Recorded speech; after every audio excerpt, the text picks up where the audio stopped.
Mac of all trades. You know, a number of years ago, I put a sunroom on a house I was living in, and I wound up, and I like working with my hands. I think I'm better than I really am. Someday you can ask me about that experience building that thing. But I was using a nail gun, and I shot through the webbing in my hand, you know, the spot between your index finger and your thumb, and I was framing out the roof, and I right there. Man, did that hurt. I know. I should have called Mac of all trades. I didn't know Mac then, but I'm telling you about Mac now. So no matter what you're doing or want to do around your home, Mac of all trades can do it.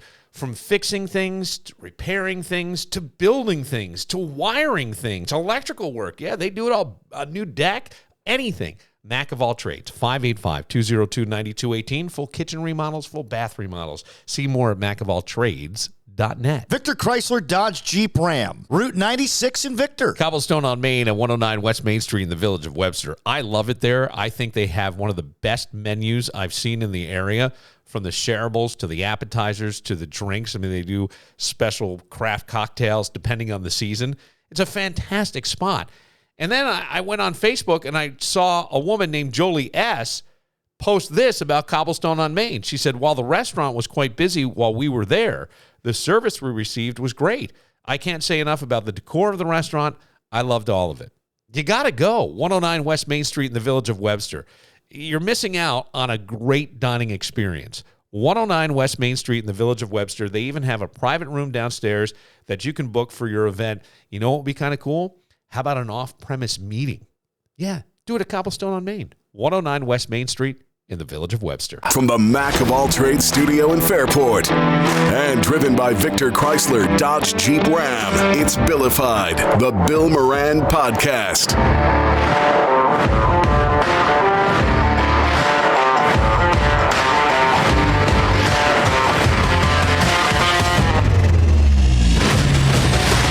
Well, hello and welcome. Thanks for getting your pot on. Thanks for telling a friend. That's how we spread the word about the pirate ship. One person at a time. Building it up. Follow us on YouTube. You can watch us live there at Billified on YouTube. You can watch us live on Facebook, Bill Moran. Bill Moran Radio on Instagram. Billified_pod on Instagram. All your social medias. On X is Bill Moran Radio. I think where else. There's a Billified Facebook page. May start a Twitch page. Twitch? Yeah. Wow. Go live on Twitch. Are we going to be video gaming? Well, no. Are we going to have virtual Bill and virtual Dan and virtual Kevin? We should. We should get all that. Let me ask you something. How much do you think you spend collectively on streaming apps and cable TV? Or not cable TV? I personally, $16 maybe. Yeah, but no other apps? My wife. All right, in the house. What's the house? I'd say about $50 probably. That's it? I think so, yeah. Okay, yeah. All right. Now, my wife gets these deals through her phone company.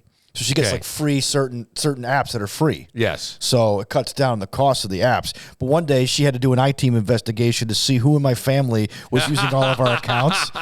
And I had to go all Brett Davidson, Berkeley Breen. That's funny. And then so we changed the password.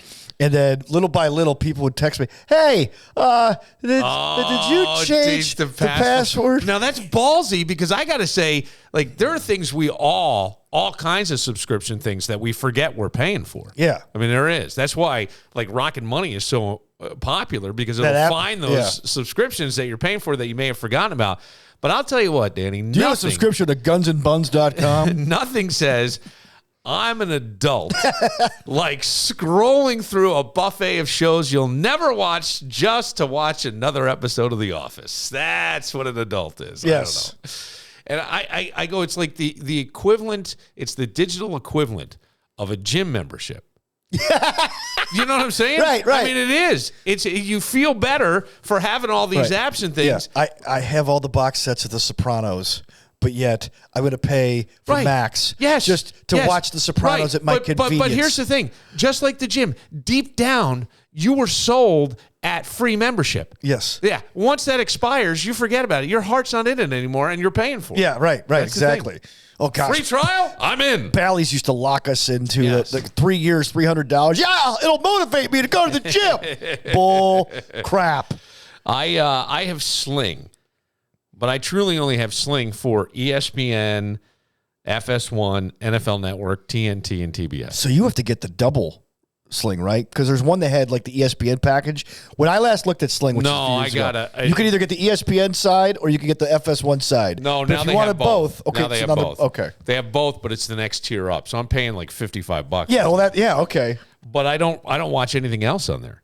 Right. I don't watch. I literally. You know what? That's not true. There's once in a while. There's an Alf channel. And I'll pop in a little Alf. I don't believe it. Willie's swimming in the lagoon I built. It's just like the one on Gilligan's Island. From now on, life around here will be much more exciting. That's all right. There's Willie trying to get out of the lagoon Alf. And so Willie didn't he become a crackhead? The actor who played Willie, the father, Willie Tanner, yeah, the father. I think he became a crackhead. Yeah, I don't know. And then Ben Stiller did the movie about the writer who was on drugs and he needed a treatment for a show. Yeah, he was going to lose his job, so he wrote something together and it became Alf. Yeah, like the movie's called Permanent Midnight, and then Alf like hosted Tonight Show. He filled in for Carson when Carson was on vacation. Did he? I didn't get Alf as a kid because I couldn't get NBC where I lived in Appalachia. You couldn't get NBC? No, Appalachia, we didn't get it. Oh, my. And we were too low down. We would be up on the trying to fix the antenna and stuff. And we didn't have cable until 1989. So this show was like 86. And I used to see it at Monday my grandmother's. nights. I would see it at my grandmother's. Monday nights. It was so bad, too. Yeah. It really was. It is still bad, but I like the nostalgia. Like there's an entire on Sling on the package I have. There's an entire Alf channel. That may be one I may have collectively watched, and I'm sad to admit this. Seriously? 1 full hour of Alf. Wow. One full collectively. Like 5 minutes, 10 minutes, 5 minutes. Got a 15. curiosity. Yeah. Okay. Yeah. But well, that's how Pluto was invented. Pluto was just basically taking shows and just streaming the shows back to. Hey, you got the Blue Bloods channel, where all you do is watch episodes, or the NCIS channel, where all you do is watch shows. Like that. I get exhausted. I know. I have an over-the-air antenna to get all my local stuff. Plus, I have a Roku TV, so there is a bazillion free channels on there. Mm-hmm. I can get like ABC LA. I can get for the news and things. I can get all that stuff. So I don't know, but you ever watch their weather? No, I beautiful. Don't, yeah, I don't go. I actually sunny. I watch so little. I get up in the morning and I might try to catch a little of like Good Morning America. I'll rotate through CBS Today, and then at like 8 o'clock I flip over to ESPN. 8:30 I'm on NFL Network, or I'm out the door. Mm-hmm. So I'm not watching a whole lot of TV. And then when I go home, I listen to music when I'm putting the podcast together. Mm-hmm. And in here, I'm listening to music. I hardly ever turn on the TV. See, I thought when I walked in here, I knew you were watching Alf. I know that was playing the thing. Yeah. Yeah, I knew it. But I'm very excited because I may be getting rid of Sling. If going back to cable. According to Variety. You ready for this? Yeah, I heard this. You did? Yeah. Fox Corporation, Warner Brothers Discovery, and Disney are set to launch a new streaming joint venture that'll make all their sports programming available under a single broadband roof. Called Spectrum. A move that will put content from ESPN, TNT, and Fox Sports on a new standalone app, in the process likely to shake up the world of TV sports. I love this because that's the only reason I really people have Sling. figured out that's the only reason why people like buy all these like packages, because of sports. Yeah. So the three media giants are slated to launch the new service in the fall. Subscribers will get access to linear sports networks, including ESPN, ESPN2, ESPNU, SEC networks, ACC network, ESPN News, ABC, Fox, FS1, FS2, BTN. I don't even know what BTN is. I don't either. BTN, TNT, TBS, True TV, and ESPN Plus, as well as hundreds of hours from the NFL, NBA, Major League Baseball, and hockey, NHL, and many top college divisions. Pricing will be announced at a later date, of course. Right. But the companies will likely set a monthly subscription that is more than a consumer would pay for a standalone regional sports network, which costs $20 or $30 per month, but less than the larger digital packages such as Hulu and Hulu Plus Live TV or YouTube TV, which costs around $75 to $80 per month. So if they charged $45 or wait $40, for the inflation, I would get it. Mm-hmm. I'm okay spending like $50 on the entertainment stuff, but then it's I'm stuff you watch. But I have right now Hulu, Netflix, Prime. I think I got rid of HBO Max because I really wasn't watching anything, although I loved Curb. Did you? Yeah. And then There's a show on there called The Bookie that's pretty entertaining. on Max? Yeah, Sebastian Maniscalco. So I don't know. But then, I mean, how much would you be willing to pay for this thing I just described from Variety? It's not that I'd be willing to pay it, so I have to pay for it. And here's what I mean by that. What do you mean you have to pay? Well, it comes down to like streaming wars, but I think they need to change that to the content we ignore wars because everybody's. I mean, I'm not going to watch the SEC and ACC networks a lot. I may, but not a lot. Well, ESPNU, probably I can't not find ever. Syracuse basketball anymore. Neither can Syracuse. Yeah, oh, gosh, they suck. so The coach even apologized. The other night, and yet they're worse than Miami too, who got throttled the other night. Yeah, I mean, I'd probably pay like $50 a month for it. You would? Yeah, because like I have to. Yeah, it's one of these things. I love this idea though of all. I've been looking for something just like this that would just give me all the sports. I would buy that, and then. God, if they charged you $35, that would be fucking awesome. They won't though. They want the world to move to a subscription model of everything. You know that, right? That's what they want. Who wants it? The bigwigs up top. Who are the big economists? What are you telling me? The World Economic Forum. They want everything. The same people who want you to drive electric. They want you to go to a subscription so they can turn you off. They can turn you off at any point, man. Keep milking the teat. Here we go. But I have over the air, and the government's providing over the air. Oh yeah, wait for that. Oh yeah, that's fantastic television. By the way, I told you I got that. It's all your local TV. I had a 75. Yeah, I got that 75-inch TV, right? Yeah. So this TV comes with its own TV channels, right? And there's like it's free, right? There's like 500 Is channels. it a Roku TV? No, it's like a TCM. Okay. And all the channels suck. It's like bull riding channel. Yes. Yes. Well, they're gonna, right? Because you're not. Investigative channel. Well, they're not. They're not making TV. Hot tub channel. I'll tell you what, the Roku TV comes with a bunch of. Now, I've heard bad things about Roku from Consumer Reports and stuff. Though they don't last long. The TV, maybe 2 years. I use a Roku stick. I don't use the TV. I use the stick. TV. The stick is cool. It's a Roku TV. That's a Roku TV. Yeah. Behind you is a Roku TV. But I'm just saying, I would be in. Forbes magazine did a survey because in most households, streaming services like Netflix, HBO Max, and Prime Video are budget-friendly alternatives to traditional cable. They really are. Yeah. I mean, even if you just had those three, I still think you're looking at less than what you were paying for cable and maybe more options. However, that's only true if you're actually using the streaming services. So Forbes did this whole thing. It's called Forbes Home Survey, found that 47% of people pay for streaming services that go unused. Wow. Yeah. Netflix. That's not surprising. Netflix remains the most popular streaming service. 35% in the survey. And you want to know something? Netflix, I got to be honest about Netflix. Every time I turn it on, I got to wait like a half hour for the thing to warm up. What? Yeah. No. Every time, I'm serious. No matter what TV I've used, Netflix has always been a pain in the you-know-what. No, as far as like, they're always to go back. A half second behind with the from the words coming out of their mouth to like the actual actors speaking them. I've never had. Oh, I've had all kinds of issues with Netflix. You know what that is? You know what they call that? What's that? A you thing. Oh, is it? Yeah. It's a you problem? It's a you problem. Okay. It's a Danny you problem. All right. Somebody call it and back me up on this. No, I've never had that problem. 585-206. My wife's had this problem, and I've had the problem. Yeah, because it's you. Probably. If you weren't around, your wife wouldn't have the problem. I don't have a Hulu problem. I don't have a Max problem. You have a plate in your head. I probably do, man. I went back to Netflix last night because I saw Bill Burr do a really, really funny commentary on the Arnold Schwarzenegger docuseries that's out there.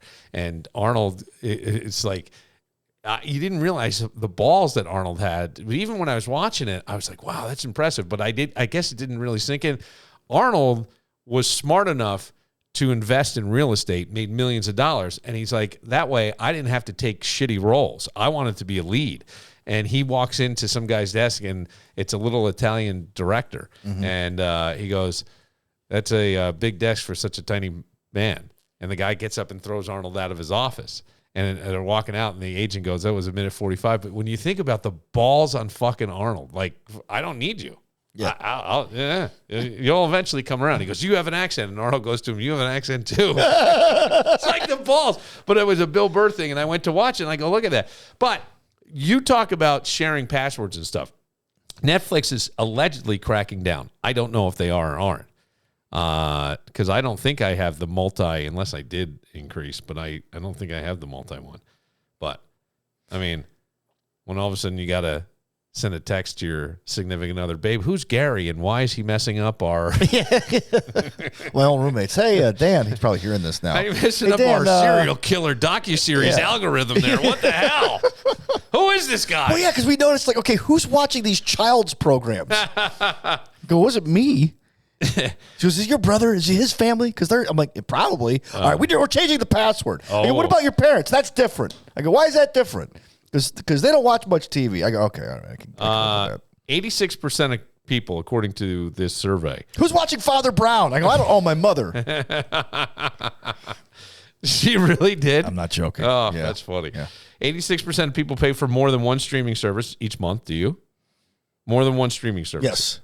54% of streamers are sharing their streaming accounts with others. You are. Not anymore. The average Boo cracked down. The average American spends $39 per month on streaming subscriptions. That's probably us. Yeah, I'm over that if I put Netflix as a streaming subscription. Respondents spend 3.1 hours a day streaming media.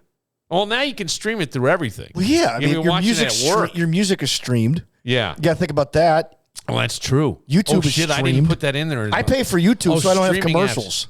Streaming apps. I have the SiriusXM app that I stream constantly. More than 50% of streamers have signed up for streaming servers with the intention of only watching one particular show. Have you done that? I think I did. I think with Hulu I did. Yeah, I think so. I think there was something I wanted to see. It was on Hulu, and I go, I'll just watch it. Yeah, I think I kept Hulu once because of Family Guy for a while. Respondents enjoy Hulu's interface the least, and 81% experience lags in the internet that directly affect their streaming quality.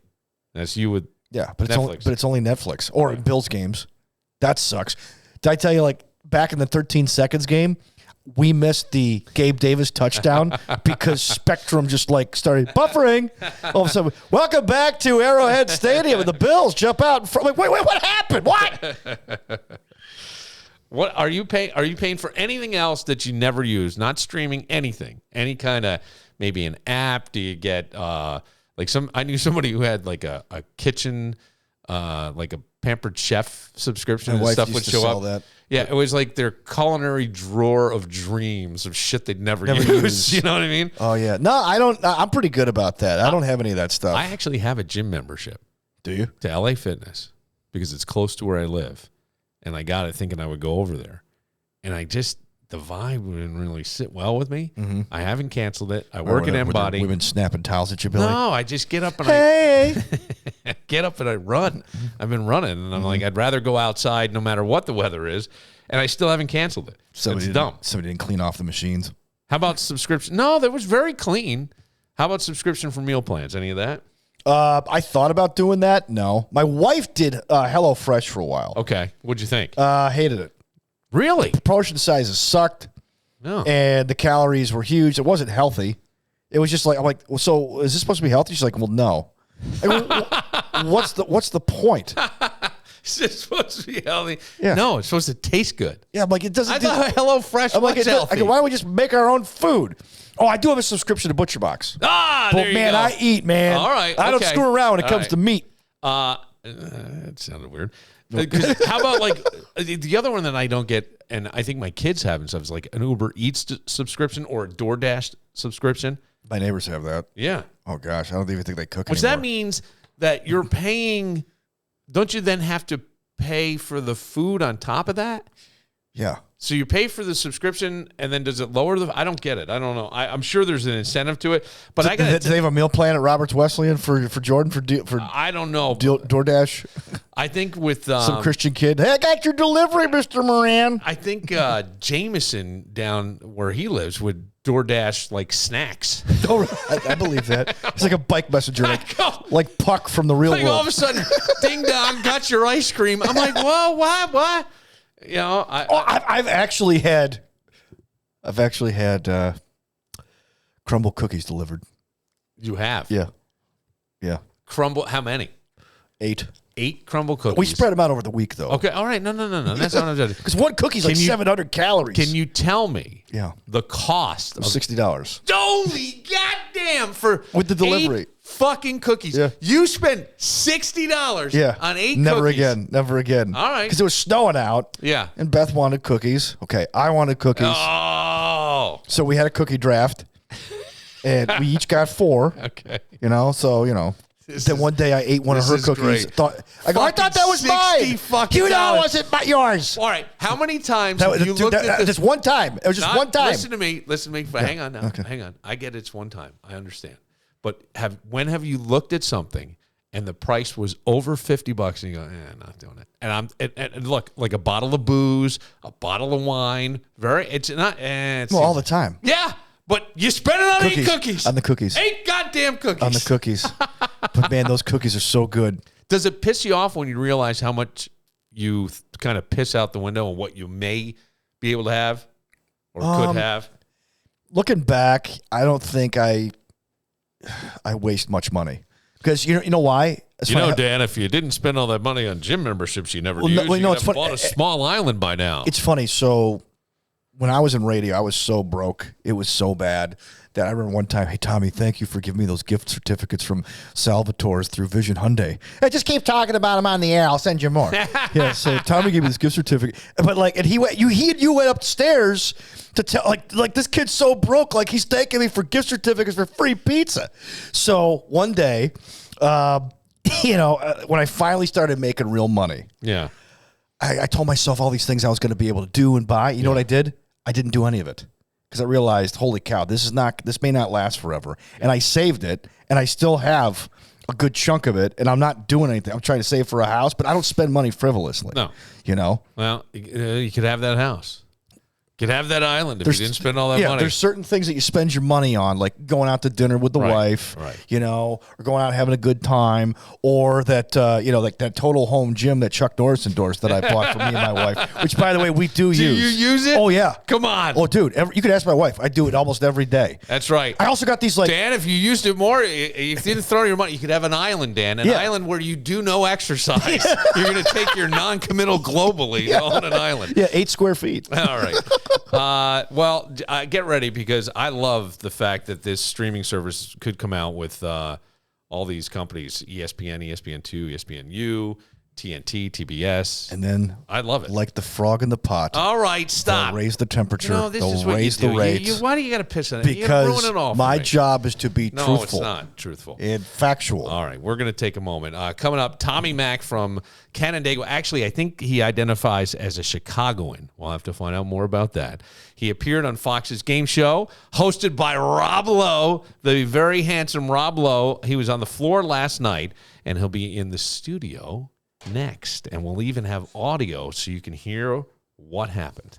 But first, Danny, Valentine's Day is coming up. Yes, it is. A lot of pressure on Valentine's Day. Oh, gosh, yeah, that's where I have to spend some of my money that I've saved off subscription services. I'll tell you who's got your back on Valentine's Day. The Woodcliff Hotel and Spa. You got it. Yeah. They got your back. Yeah, they do. have great packages and promotions for you to take advantage of. And you can go to their website, woodcliffhotelspa.com, and find out more about things like the Valentine's Day dinner package, which also includes like rose petals in your room. Oh, yeah. Huh? Spelled out, hey, boo. Good. Good. You know what I would pay do? extra for Now, that. I bet you that they put them in a very nice heart or something, but I may go in and do my own design. I just may. Yeah. I may try to get there a little early, do my own design. Hey, Mr. Moran, on the hay part, with the 5th Y, you're going to have to add an extra, buy an extra bouquet of flowers to get the name. They also have the Valentine's Day Amore package. Ooh. Yeah. Amore. Excuse me. Be Italian. Amore. That's right. You get your room of choice. You get some breakfast. You get champagne and sparkling Do you get to wine. knock on somebody? Hey, that's my room. You. Artisanal chocolates that are handcrafted by their in-house pastry chef. Oh, yeah. Faux rose petals, which will be around that they do. My wife and I were having our anniversary and Valentine's Day within a week of each other, so I really got to double up here. This is awesome. And they even have a great spa promotion going on, the Sweet Escape for Two Valentine's Day special, where you can get any of their offerings side by side, you and your significant other. It could be a massage, it could be a facial, a body wrap. Book that between the 12th and the 17th of this month and take advantage because you're also going to get Prosecco, Ooh, chocolate-covered strawberries, plus a special gift. Special gift. And tomorrow night. For my wife, they'll be like, hey, just keep that wrap up with him. Just keep wrapping him up and just put him away. Tomorrow on the podcast, we'll put together another montage of... A movie montage? Oh, yes. Another rom-com movie montage. Identify the 4 movies. Okay. $100 gift card. Don't throw Alf in there, though. Cliff Hotel and Spa. And so be listening for that on the next episode. Tommy Mack joins us next. Comedy at the Carlson has Saturday Night Live's Andrew Dismukes this Thursday, Friday, and Saturday nights. Lorne Michaels? Yeah, I'm not going to touch that, G. I'm trying to stay paid, man. I got something. Andrew Dismukes. He'll be there tonight, Thursday, February 8th for one show. 2 shows Friday, February 9th, and 2 shows Saturday, February 10th. Lock your tickets down for Saturday Night Live's Andrew Dismukes at carlsoncomedy.com.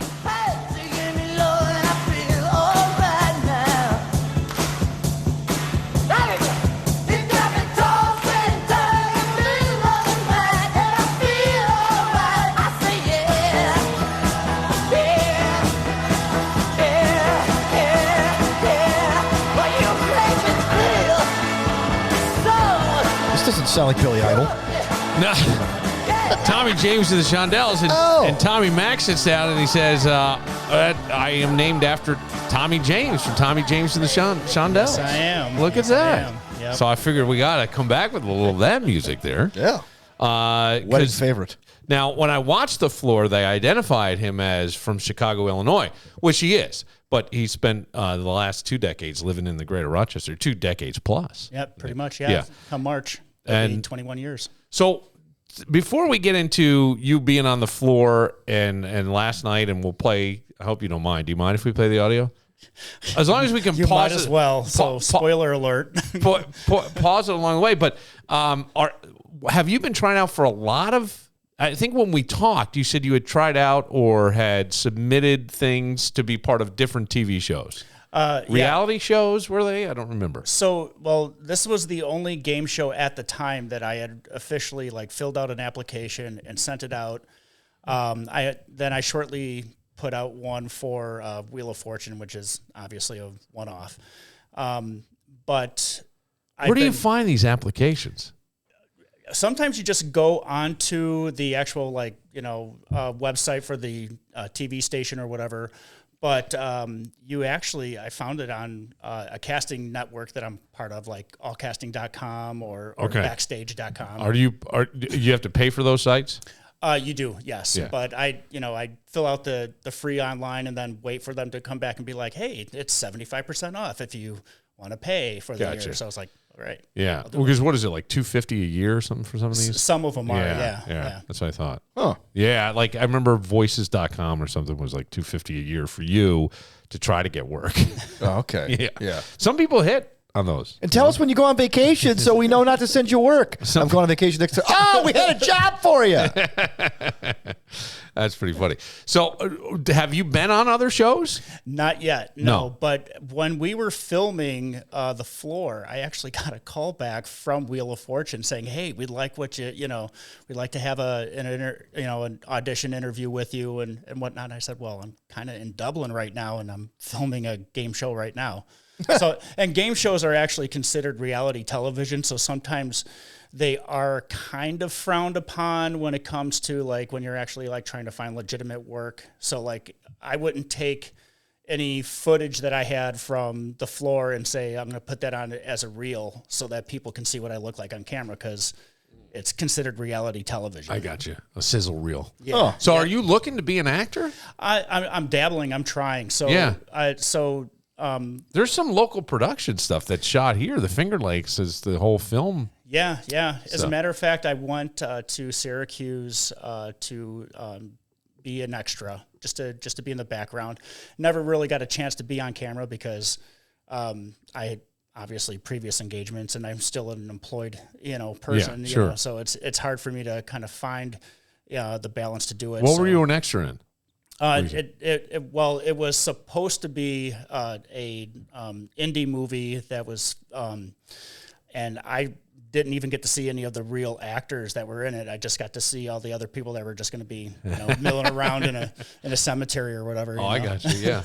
And then don't forget Toronto. They shoot a ton of shit in Toronto. I know. And or do you need to have international accreditation there? So that's what I was always concerned about, because I remember having an issue where, as an engineer, I was going to work in Canada and getting stopped at the border, right? And being questioned, why are you working in Canada? Why are you, it's like, are you taking a job away from a Canadian? And I was like, no. We used to have that with radio. We did that. They're very provincial. We did. Well, we used to go up when I was in radio and broadcast from the Montreal Comedy Fest.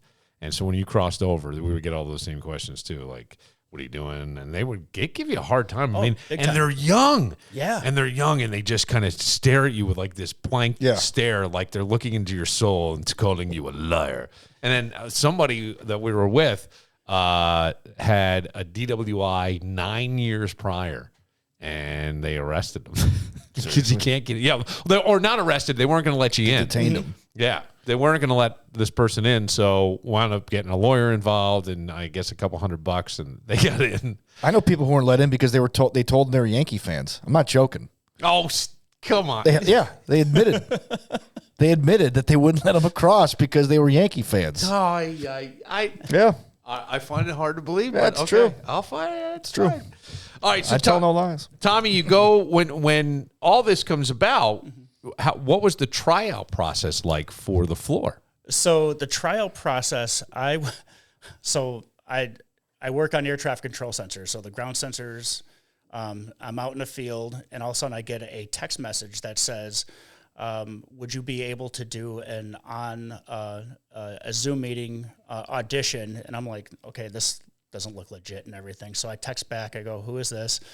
And guy gave me, a picture, told me who he was, where he was from. And I said, I'm on assignment right now, but, 8:00 tonight, I can get on Zoom and I can, do this audition. And 8:00, I'm sitting in my hotel room and I'm meeting this casting producer for the first time. And he's telling me about this game that I still don't know what the name of it is, and that it's trivia based, and would I be willing to just play for a second? And I was like, sure. So all of a sudden I'm, sitting there and I'm watching these pictures come up on and I have to identify them as fast as I possibly can. And he goes, if you don't know it, just say pass and everything. So I was going and going and going. How much pressure is that? It's was there pressure then? Because I got to think in the game show, the real game show, I'm thinking like everybody whoever's watched a game show who wants to be a millionaire, how do they get that wrong?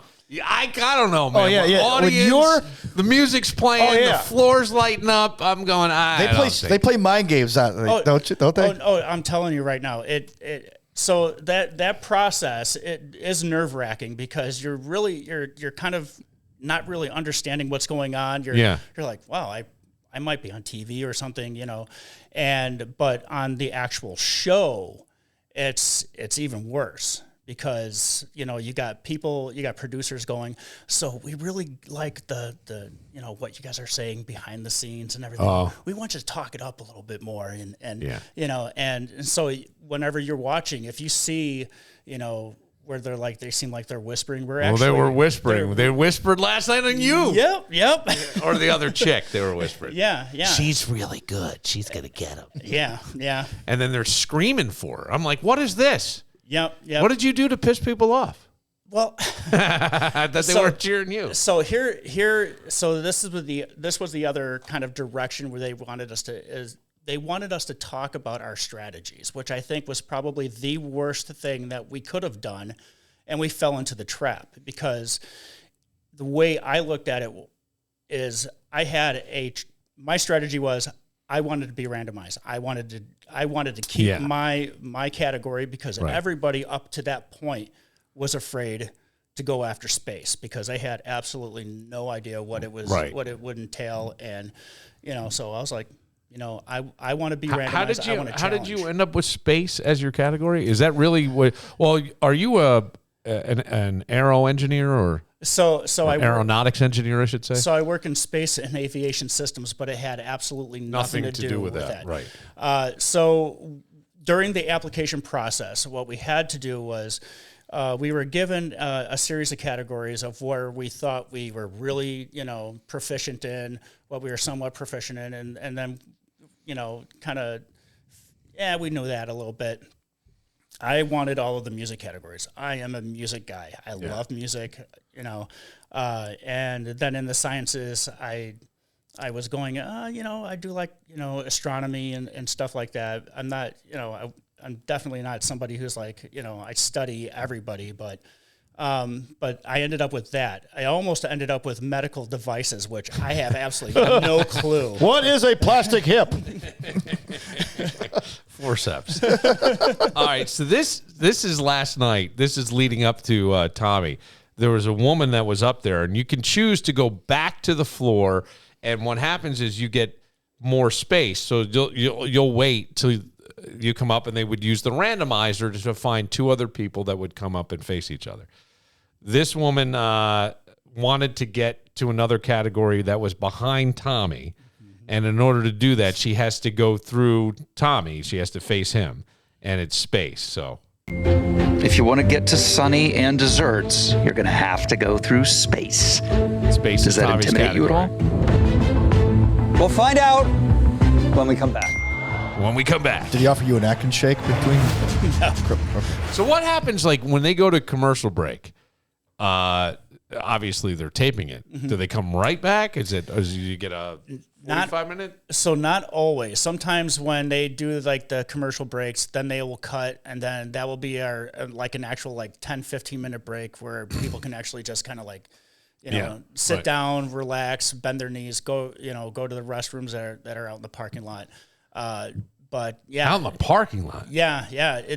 That day was we taped 3 episodes that day. Okay. And so you got to figure. What episode was this? The third? This was episode 6. 6. No, I know episode 6, but that day, was it the last one you taped? That was the last one we taped. Yeah. So that was the last of the day. And at that point, I guess I was on probably my 8th monster that day. Oh, my God. Yeah. And you had to be I was wired and exhausted at the same time. And dehydrated. Yeah, 100%. Were 100%. you? So how long were you in Ireland for to tape this in Dublin? I was there for 5 days. 5 days. Yeah. So what day is this? Day what? So Monday. You monstering like that every day? Yeah, I monster like that today. Did they have a? Oh, you do all the time. All the time. So I'm not a big coffee drinker. All right. So is it craft services provide that, or did you have to go out and buy it? Craft services provided. Yeah. So we asked them. We asked them. We're like, hey, can you get us some more monsters? Because they had like a cooler in the green room for us, so it was just like stocked with soda and and they had protein bars, and then they did feed us, but it seemed like every single time it was they were handing out everybody's order from craft services. Mine always mysteriously got forgotten, or they ran out and everything, and I was like, well, they're like, oh, well, we have this vegan meal. I'm like, I don't know what that is, and I don't want to be on a sound stage and freaking just like fucking all over the place. So do you think this was like a psychological game they were playing with you? I don't know if it was personally against me, but there were other people out there that were also kind of like, but you think about it, you got a bunch of Americans that are in Ireland, and they're probably jet lagged. Yeah. And they're getting up early in the morning, have to go through wardrobe and makeup and everything, and then you're standing on a soundstage for hours, and then you come back and you eat some bento box thing, and then you got to go back out and film it all over again, and just like filming like a sitcom or something, if something doesn't look right, or they stop it, and then they have you go over it again, and so it's just it's like legitimately filming a scripted TV show, just unscripted. Yeah. Wow. Yeah. I didn't realize there was that much. And so, geez, you're coming in. I mean, that's a long day then. Yeah. It's not as fun. It's not as glamorous as it looks. It's not as glamorous. The other contestants, we're actually in a group chat that we still talk to each other all the time. So if you ever look at like my Instagram and whatnot, you'll see a lot of the contestants that are on there. And we call it, trauma bonding. Trauma bonding. Now, what was makeup and wardrobe like? So, do they give you a lot of makeup, or do you get to choose? Like, you want a flat mat? You want a show? I don't even know what they are. So the funny thing about makeup for me, because I'm a bald man. Yeah, they got to keep the shine down. They got to keep the shine down, but they also had to like make me one tone. So I'm like, my head is like caked on with like foundation and filler and stuff like that. Yeah. So yeah, but how long did it take to do that? For me, it took maybe about 20 minutes where, so 20 minutes of makeup time. Of makeup and then when you're getting ready to go up on stage, like, where Rob Lowe is at, they cut, they have you stand, and then here comes the makeup crew, and they're out there freaking powdering you down and everything, and yeah, it's intense. How much makeup does Rob have on? The face doesn't crack. Let's just put it that way. The face doesn't crack. He's got his age lines that you don't want to fill those up, but everything else. Face doesn't crack. Was he cool to deal with? He was. He when he was out there with us, he was nice enough. He'd crack a few jokes, but he is the professional. So if he didn't have to be on stage, he wasn't on stage. And he had the earpiece in, so he's listening to the producers. He's listening to the sound people going back and forth. And there was one instance where our mics were actually going into his earpiece, and he got a little bit ticked off, and he's like, I can hear the contestants. He's like, turn them off, turn off and we're standing there right there, and he's just like going off, like, turn off the contestants' mics now. Wow. Yeah. Well, if he's getting a lot of chatter in his ear, yeah, unless they're saying things like, he's really a dick. He's such a dick. All right, here's Tommy. Now, I'm going to pause this. I want to know, at this moment, when this happened. And we're back. Joey has just won her first duel. Now, Joey's won her first duel. She beat the first person. Who was it? That was the guy who'd been up there for a few times and won, I thought. No, maybe not. Maybe I'm wrong. But it was that episode. She just beat Bathroom Items, if I'm not mistaken. Okay. Yeah. So now, and there's 4 pieces of territory. Hang on. You have a big decision to make. Play or go back to the floor. You said you were targeting Sunny, but you'll have to go through space to get there. Or you could go in another direction. All right. Human body kind of scares me. Now, do you know she's coming for you already? I don't know she's coming for me. I'm hoping that she... I'm saying coming, but challenging you. I was hoping that she wasn't, because, again, my strategy was I want to keep my category. I want to go after other people, because people were behind the scenes. I was, flexing my strategy of I want people to be afraid to challenge me. Yeah. But obviously she was fearless. Yeah. So she steps up. So I have one, but how many things can we go through before it starts getting scary? Well, let's find out. That sounds like a challenge from the floor to me. Does sound like a challenge. I'm just trying to get on that stage. I need my moment. I know. I need my moment. But listen, you see how quickly this game turns.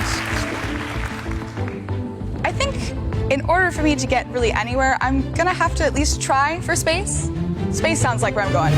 Bring it out. All right. So she says space where I'm going. What are you thinking in that moment? Do you remember? I'm thinking I got this. Okay. But again, just like Rob just said, this game can go in any direction and everything. The tough part to play this on the podcast is that, and I probably should figure out how to show it on the camera as we're doing it to comment, because it's visual. They're putting up pictures. So you've got to identify the picture that Tommy's looking at. Come on up, Space. Let's go. So here comes Tommy. Space is all this music playing. It's not put in after, not in post-production. It's all going on then. So some of those, all of that music is actually happening. The way that the floor is actually how we saw it is actually how you see it on TV. So that's how it's, a technological marvel. So that's like that's intimidating. Yeah. Right? I mean, it's a little intimidating. And it's almost like you got your own walk-up music and stuff as you're going up to the podium or whatever it was to face off. And the thing about it, though, is that you can tell, though, when there are some overdubs, like Rob's voice kind of changes. some of the stuff leading up to it was an overdub. Like they didn't like the sound or the levels or whatever. Okay. So there were some overdubs. 13 new pieces and $20,000. There's no way I'm not going for that. Seriously, Joey picks my category of space, constellations, planets, you name it, I know it. All right, there you go. Now, famous last words. Okay, all right. Do you regret? I mean, we're kind of putting the cart before the horse, letting people know. But do you feel like, all right, you wish you didn't say that? Who gives a shit? So that interview was afterward, wasn't it? The interview is afterwards. So they're coaching you up on what to say. No, but this part that we just heard was afterwards.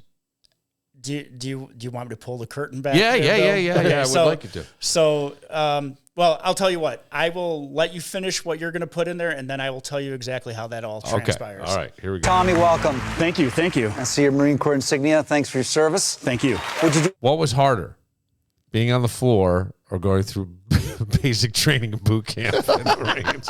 And I know the answer.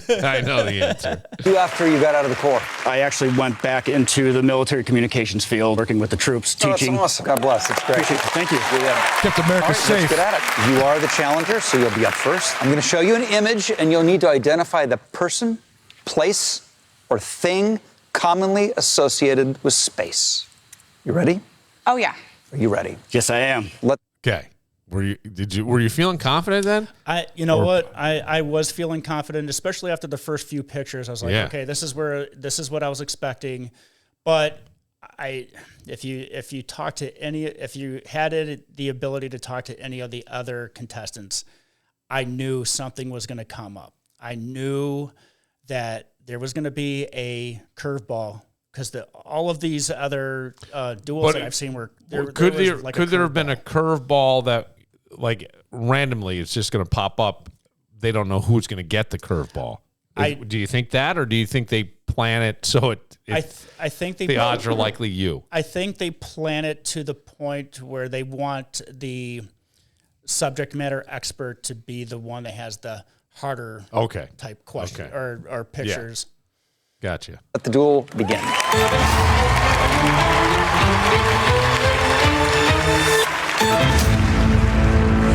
Imagine if you walked into your living room and your wife goes, "It's game night." Boop, boop, boop, boop, boop. Yeah, it's like Millionaire. Remember Millionaire? It's going to surprise you. Just wait. Okay, so that's a behind the scenes thing. Yes. Was that post or? That's during. That's during. So, okay. So all of those those like little whispers and everything. Those are actually during the actual event. They just decide on what they want, because everybody's actually talking at some point, but they just isolate which ones they actually want to put into the show. 100%. That's the countdown. Earth. Sun. NASA. Satellite. Astronaut. Moon. The solar system in general. DeGrasse Tyson. Did you start to get nervous like yes. that? I'm watching this today, and I go, oh. I'm like, I don't know if I would remember the name. Like I follow him on Instagram. I'd be afraid that I would blank on the name. I blank on names so often. Oh, I do too. And that's one of the things that I was afraid of is it's just mispronouncing something and then losing time for that. Yeah. Because sometimes I do get it like a mush mouth and or it's just one of those things where it's just like it's not coming out. Did they penalize you for not saying Dr. Tyson? No. So that was one of the questions that we had asked. Do we have to say the full name, or can we get away with saying just the last name? Mm-hmm. And because if you watch some of the previous episodes, they actually show people just saying the last name, because they did anybody at any point go fuck? Because I think I would if I miss. I go God damn, or I would have gone a God damn it or something. I haven't heard anybody, but I'm sure that I didn't know if like standing there watching other people at some point. No. Everybody's a good sport too. Oh, Aurora Borealis. Stephen Hawking. Buzz Aldrin? Nope, pass. I'm so happy when that happened. I was like, yes, come on, Tommy. International Space Station? Mastermind. I don't. That was the curveball. But you got it. No. Oh, that wasn't Megamind. I didn't even know. What is Megamind? It's like a cartoon character. Will Ferrell, if I'm Yes. not mistaken. Yeah. Oh, that shouldn't count. Exactly. I know. Right. That is your curve. Yeah. That was the curveball. It's like doing it at Star Wars. But to even say, Matt, I thought you got that right. You got it wrong. I got it wrong, so I passed. And you lose 3 seconds every time you pass. Pass. Oh, yeah. Because I watched this and then I went, but you're still ahead. You still got more time than Eclipse. her. And now I'm flustered. Pass. She passed again. Satellite. Sputnik. Crater. Galaxy. Milky Way. Mars. What was it? Neptune? Neptune, yeah. All day long, I've been getting messages. Neptune, you idiot. Neptune. I'm like, Planet. Thanks, geniuses. Jupiter. Pass.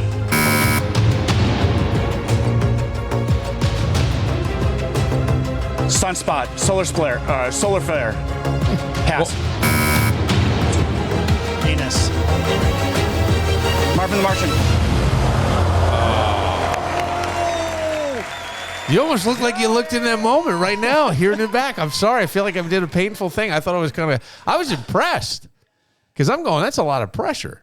Honestly, so one of the things that I would have changed is not having my clock in front of me. Because you start seeing the clock, and then all of a sudden that clock is right there, and then you don't know how much time she has left because it's behind you. No. So it was just one of those things. It just, the moment I got that curveball, even though I seemed like I was recovering and everything, my mind went blank. So when Venus came up, I'm no longer looking at a planet. I am looking at stuff that I know from my job. You know, things that affect RF signals. So, you know, solar flares, you know, and sunspots, you know, stuff like that, you know, and it just, it's just. I think today NASA has put out the sunspots. No, they've discovered a new super Earth that could support human life. Oh, are we another one? Yeah, the discovery by an international team of scientists. It says a new generation of observatories is enabling detailed study of exoplanetary atmospheres and the diversity of alien climates, allowing us to seek evidence of extraterrestrial biological and geological processes. Now is therefore the time to identify the most unique planets to be characterized with these instruments. And supposedly the planet's name is, I think it's TO1 715b. It's 1.5 times the width of Earth and sits within a conservative habitat. You can habitat it. Okay. You can habitable. Yeah. Yes. Habitable zone. That's what it is. So you could get on there. So if they ask that, now you know. What's the name of the planet, Tommy? It's got a social security number. Yeah, right, that's what it sounds like. It's got a B in it. Does it pay taxes? So then after that, they have you then go, all right, Tommy, you got to talk some crap like you were coming up. How do you do that after you just lost? I couldn't do it. That is the most nerve-wracking thing, part of it. So after you walk off and you're completely, you know, past the audience and everything, the sound guys like swoop in and take off your microphone and everything. And then they bring you out and then they walk you to the corridor where they wait, and they actually have another makeup team in there ready to do your makeup, because now you're doing your intro and your outro. So your intro is just like what you've seen, you know, how does she challenge me in space? Which they did a couple of different ones. They did I had a really mean one, and then I had that one that you heard. What was the mean one that we didn't get to hear? The mean one was, really? Joey, the line dance girl? Oh, this is awesome. Challenges me in space. The only space that she knows is the space between her ears. Did you come up with that on your own? I came up with that on my own. I wish they wrote. You had to be proud of that. Well, that was the thing. I was like, I hope that they do. But then there was a part of me that was like, I actually know these people now. I've actually gotten to know them and develop a relationship with them. But then you kind of get these old feelings back because now you're reliving it. Yeah, and you're seeing your life. How long ago did you film this? This was back in August. Okay. Yeah. Yeah, so you're talking almost 6 months. Sure. Yeah. but it was insane. And then you also have to do the outro, which they didn't do. They didn't play, but the outro was just like, oh, now I'm bummed, Tommy, because I got beat by Joey the line dance girl. Yeah. So, but yeah, but it was a great experience. It was awesome. Did you get to see Dublin at all? I had not really. I kind of tried to lay low. I tried to keep myself a little bit on track so I can, be awake when I needed to be awake. Right. But I had been to Dublin before. My wife and I had traveled there back in 2016 there in Scotland, and outstanding. Just, wonderful place. That's pretty cool. So what happens next? Did you have a watch party for this last night or anything? No, my daughter comes in. She actually lives above the Bug Jar. Okay. But she comes to Canandaigua and she watches. What? Tommy Burnett used to live up there. It's kind of funny. Tommy Burnett lived above the Bug Jar? Yeah, you did the interview, remember? Didn't he? Oh, yeah. I think he did. Yeah. If I'm telling you this, we got a problem. Yeah, I don't remember that. Yeah. From the interview. Yeah, it's all right. Well, we got a problem. I don't remember it. So she lives above the Bug Jar. Is she a musician? Well, almost every single guitar she owns, I bought for her, and she dabbles, but she's not as proficient as I would like her to be. But not for the amount of money you spent. Play Stairway. Play Stairway. Play it now.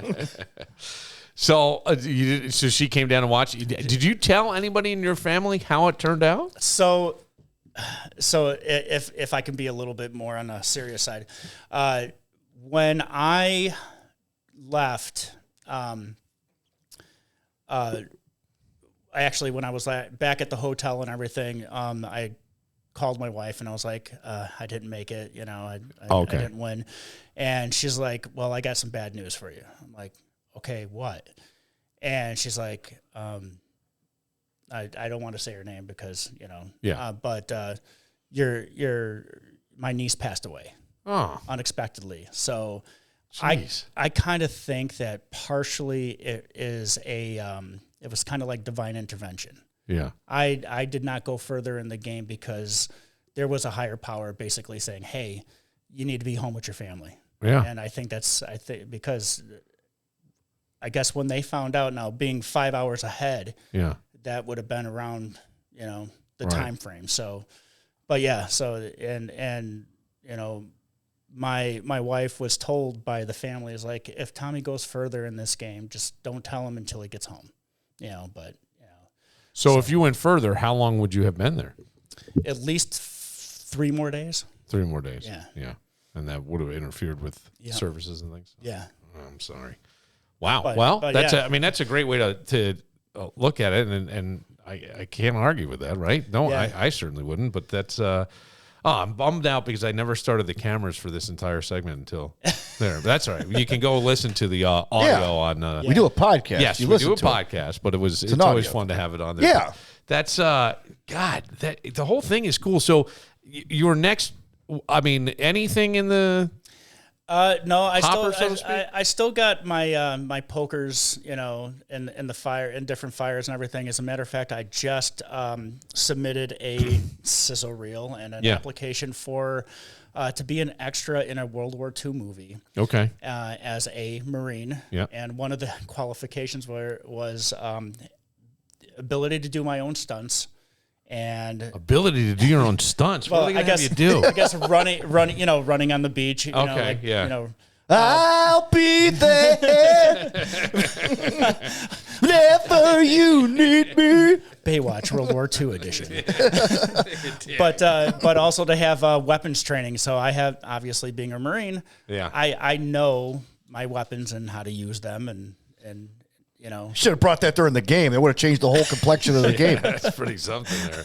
Oh, good. I hope it works out. I hope so too. I look at it as if I can get one good part where I can retire from being an engineer, and just be done with that and just be like, you know what, I'll just do this for a while and see how see it what works. happens. Has fame changed you at all?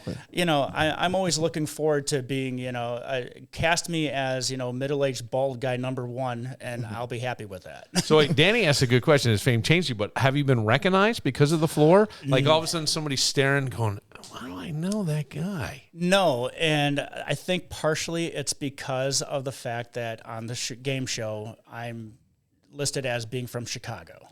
So if it would have said like Canandaigua or even Rochester, people probably would have been like, okay, that's it. That guy. Yeah. Well, that's very cool. Feel free to hang out or take off, whatever you want to do. We're going to take a moment, and when we come back, some things regarding the big game Sunday, Super Bowl.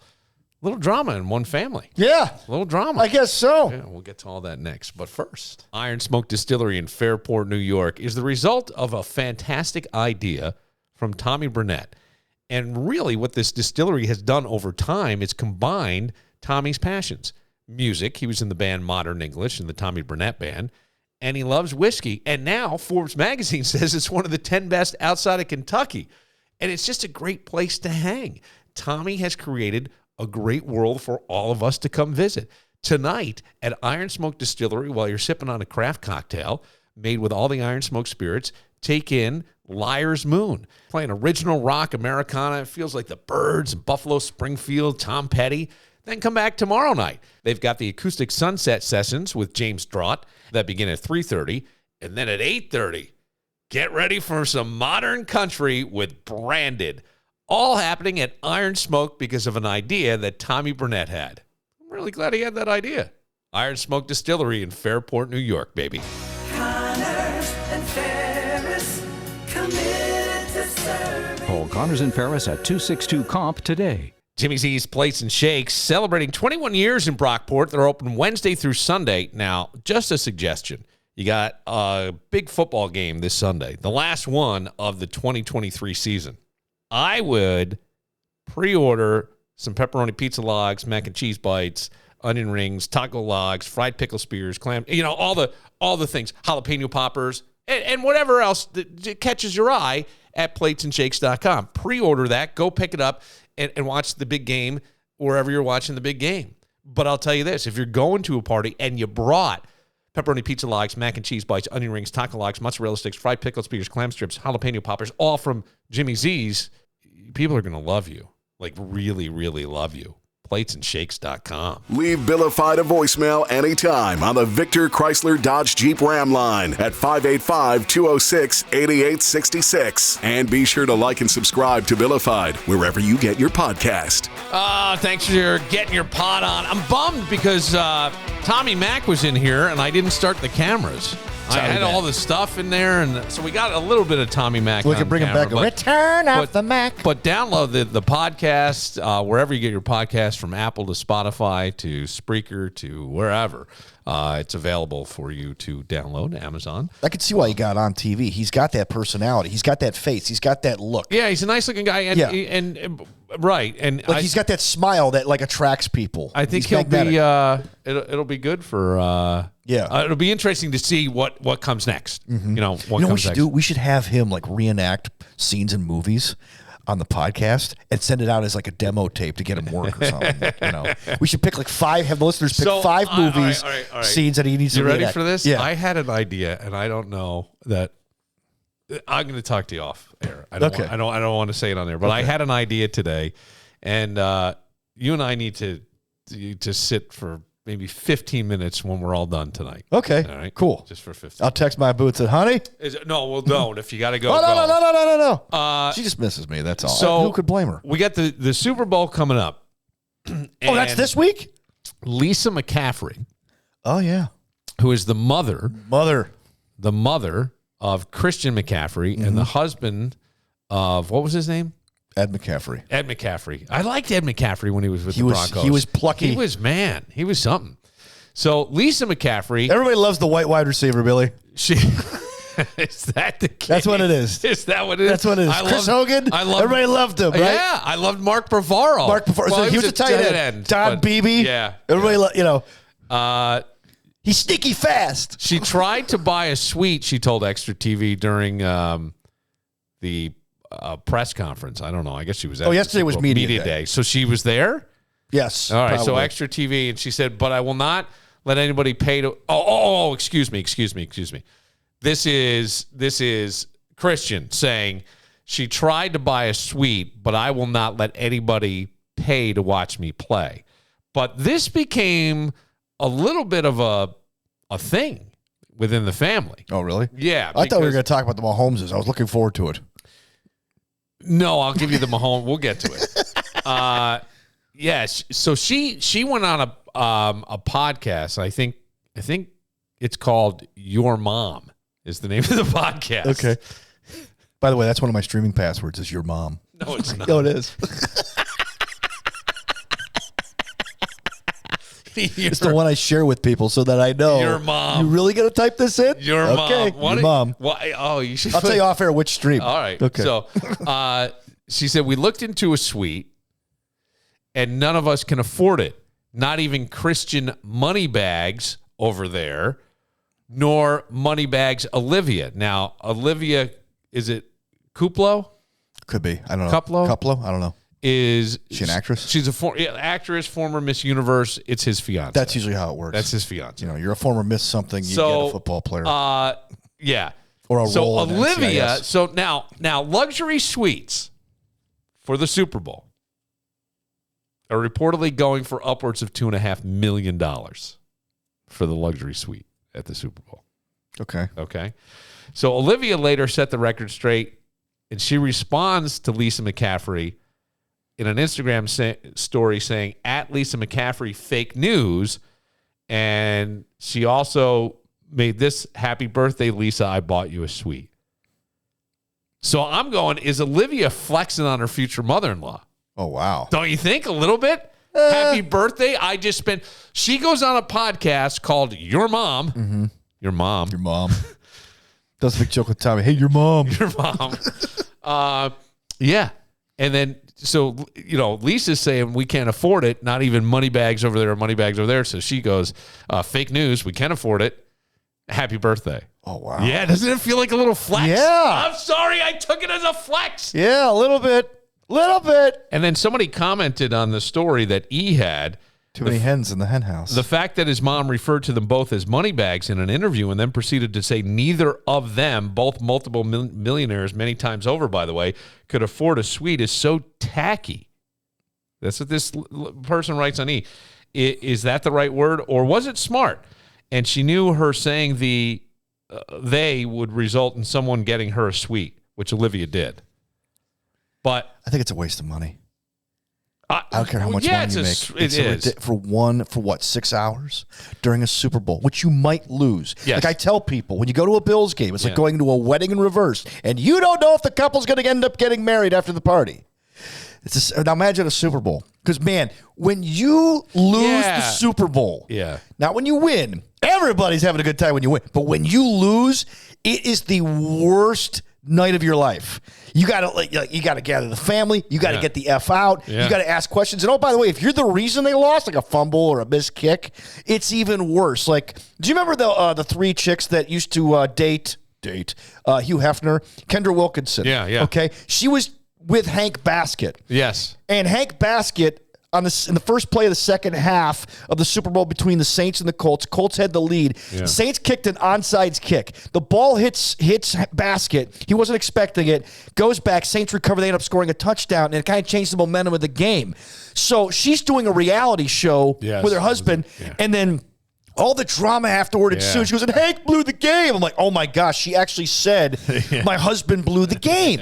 Right? So, okay, this is just, now she's a drama queen. That's her currency, is her looks and her drama.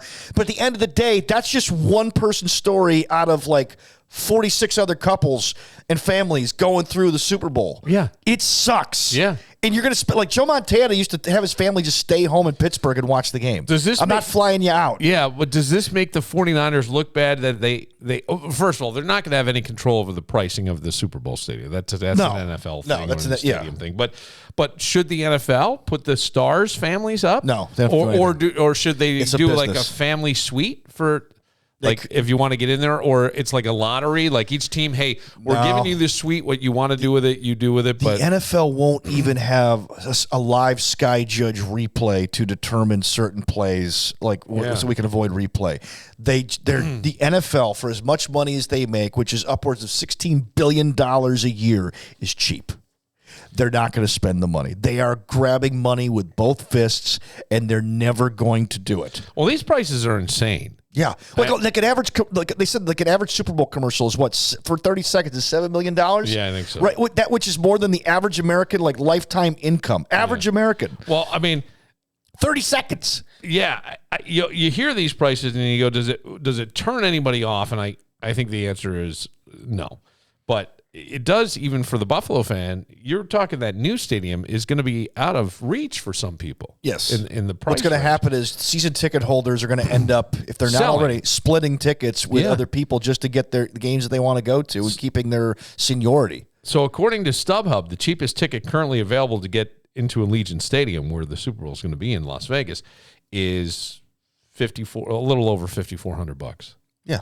Which I guess and is those are for bad seats. But the average price is currently $9,300, and I mean, it's a bigger draw than previous years because it's in Vegas. It's getting a lot of international attention. It's getting a lot of more people from more states. I think Mexico is leading all international countries in ticket sales thus far. Which for the NFL, they probably gotta love that. Yeah, But meanwhile, you got the mother-in-law, the McCaffrey.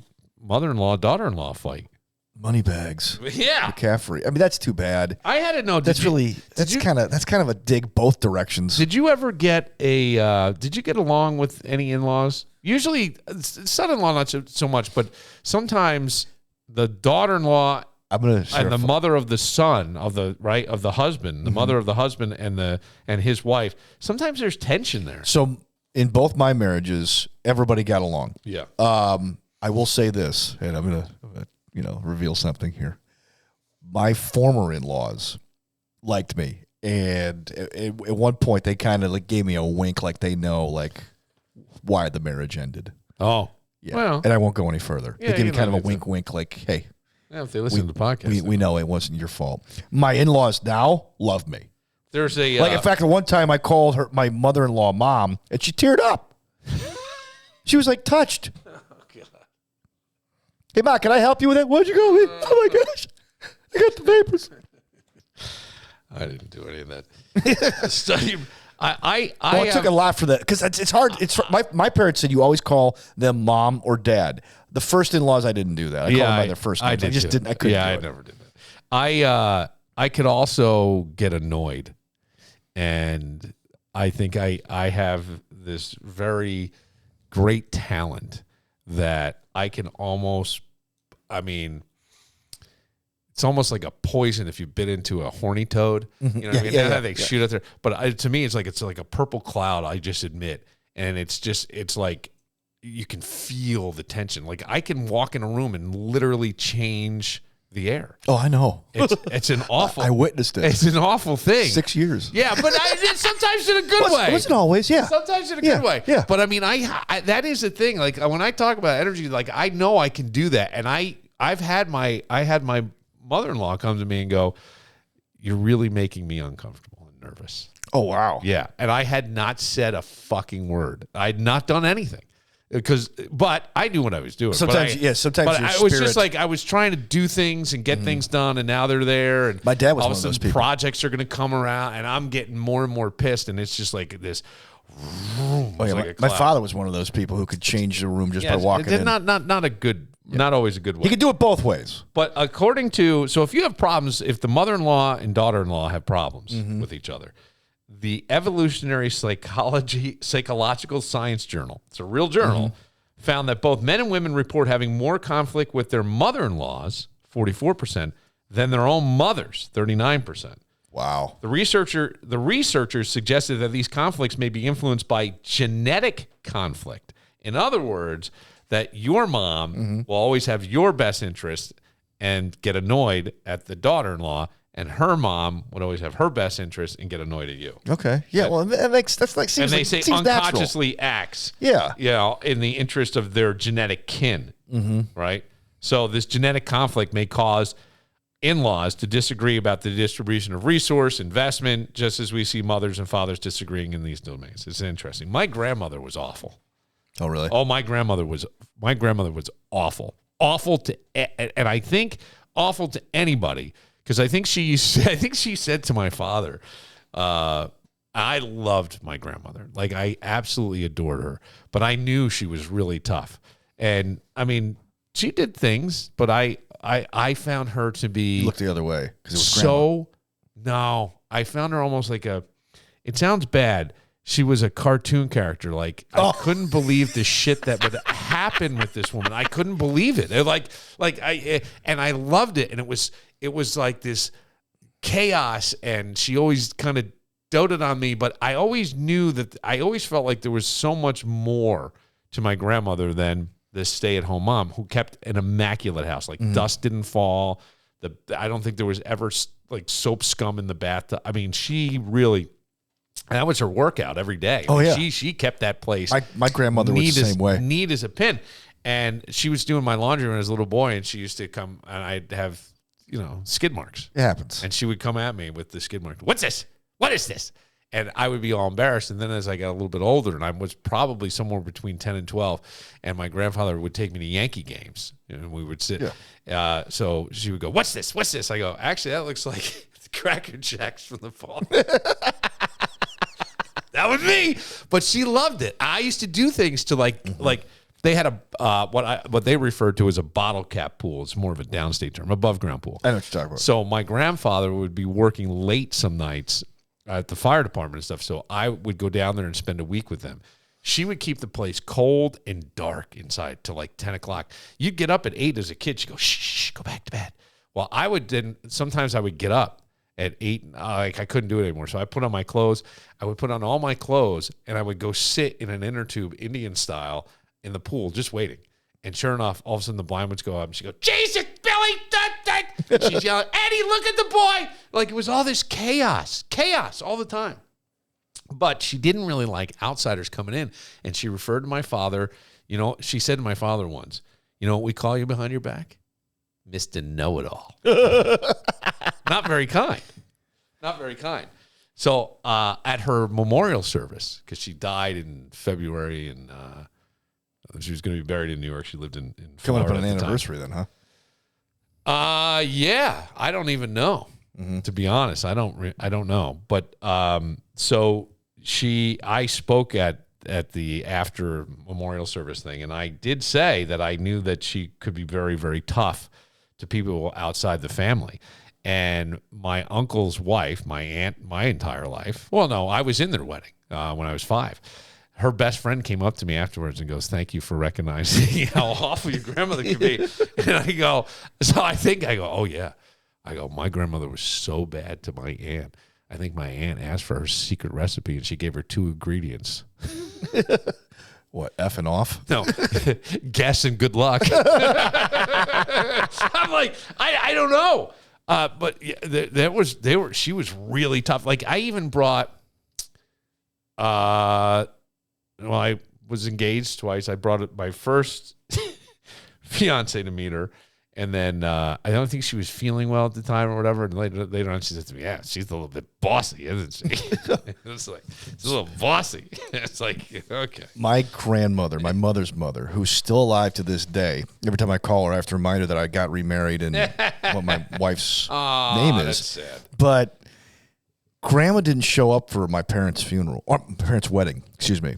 And the reason was because my father had been married and divorced before he met my mother, and my grandmother, being a diehard Irish Catholic, did not agree with my mother marrying a divorced man. So she used to say this prayer, and if she got this some Irish prayer, and if you smelled roses, pop it a boopy. Oh, that's not Irish though. Okay, whatever this prayer is, if you got roses, it means your prayer was answered. So on the wedding day, my mother sends my grandmother a bouquet of roses, and she gets married to my father. Right, my grandmother still didn't talk to her. Well, one day, I get born, and my father brings my mother and I home from the hospital. It's like, and she goes, he calls my grandmother out of nowhere. My father goes, hey, listen, I wouldn't have liked me either. He goes, hey, Mom, which is really weird because this is a woman whose daughter he'd married about a year earlier, and now he's calling her Mom. Hey, Mary could use some help at the house. And she came over, and she held me in her arms. And to this day forward, I am now known as the Angel of Peace. Look at this. In the family. I am the Angel of Peace. In the family. Yes. Look at that. Look at that. And then I took a dump in her lap. But everybody was very happy about that. Yeah. You we do my bowels work. You can't leave the hospital unless your bowels work, Billy. Back to the Super Bowl for a second. Starting Super Bowl quarterback Brock Purdy. A lot has been made about Christian this. guy. Really? Yeah. Okay. Brock Purdy only made $850,000 this season. Yeah, league minimum. He was the last pick in the draft. That's right. Yes. So he easily could be called the best value at quarterback in the NFL. Oh, he's the best value. Yeah. He was the 262nd pick, final pick in the 2022 draft. Mm-hmm. Now he's starting the Super Bowl. Now, to put that in perspective, they've taken the salary of 20 quarterbacks to see how long it takes them to make what Brock Purdy made. So I will ask you, how long do you think it took Baltimore Ravens quarterback Lamar Jackson to make Brock's entire salary for this season? I think it was like one drive. 11 minutes into the game, thanks to his $80 million salary. All right, so maybe 2 drives. How long did it take Patrick Mahomes to make Purdy's salary? Brock Purdy's $850,000 salary. So everybody gets more money each year based on the quarterback. This year he had $59.4 million. Okay, now $80 million salary was Lamar. So 59.4. So probably like a half. 16 minutes. Okay, a quarter. A quarter. Daniel Jones of the New York Giants. This is a ripoff, right? Pretty here. bad season. Yeah, got cut short by 19 minutes into the season. He made. Josh Allen. Now, Josh Allen was not playing on his full contract until March 1st this year. So he was still on his no, but for this season though. Yeah. So 32 minutes for Josh. Okay. 32 minutes. And then you can go through. They have a great ESPN did a great job with a website where you can go and look at how quickly other quarterbacks make. Mm-hmm. So Daniel Jones, it was 16 minutes. Deshaun Watson, 19 minutes. Joe Burrow, 19. Dak Prescott, 24. Derek Carr, 29. Kirk Cousins, 30. Josh Allen, 30. Oh, Josh Allen, 30. I think I said no. Josh Allen, 32. 30 excuse me, 32. Russell Wilson, 32. Geno Smith, 32. Yeah, because he got a bump last year. Stafford, 32. Mm-hmm.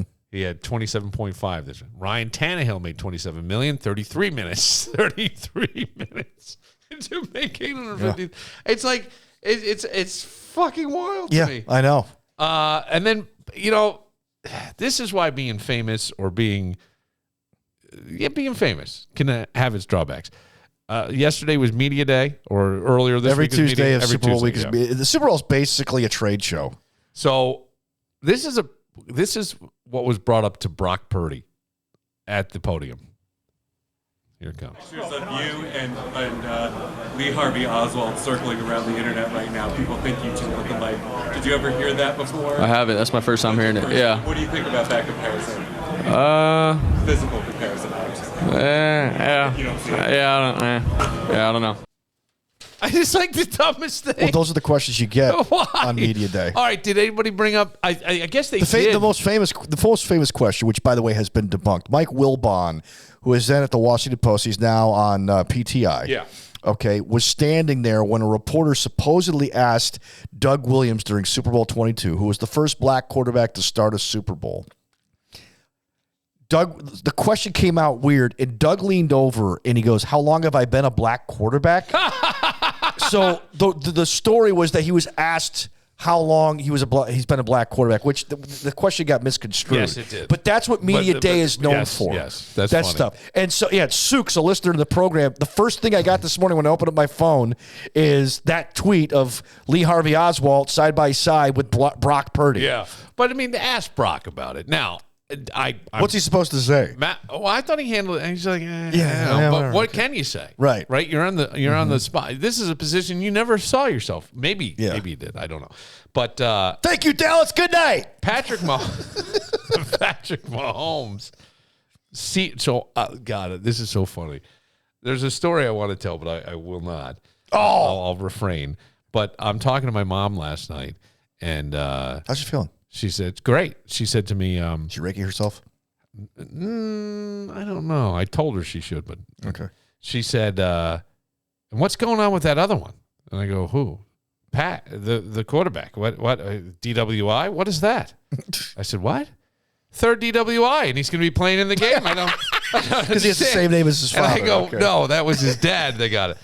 Oh, well, that makes me feel so much better. I'm like, I go, what? It makes you feel better? She's like, well, Did you tell her that OJ got signed by the Niners to play this one too? I go, wait a second. This is you really thought that he got. She said, yeah, I didn't know. I said, well, he's Pat. I said I could see it, but she goes, I just didn't know why they would let him play the game. I mean, the third fence, you got a lot have a problem. I go, yes, you do. I said, you're facing 2 to 10 years in Texas. I said, no, but that was his dad. And I think he was asked about it, and he said it's a family matter. Yeah. Yeah. That's like Tiger Woods. That's personal. Thank you. Yeah. I mean, what can you do? And I wouldn't even ask the question.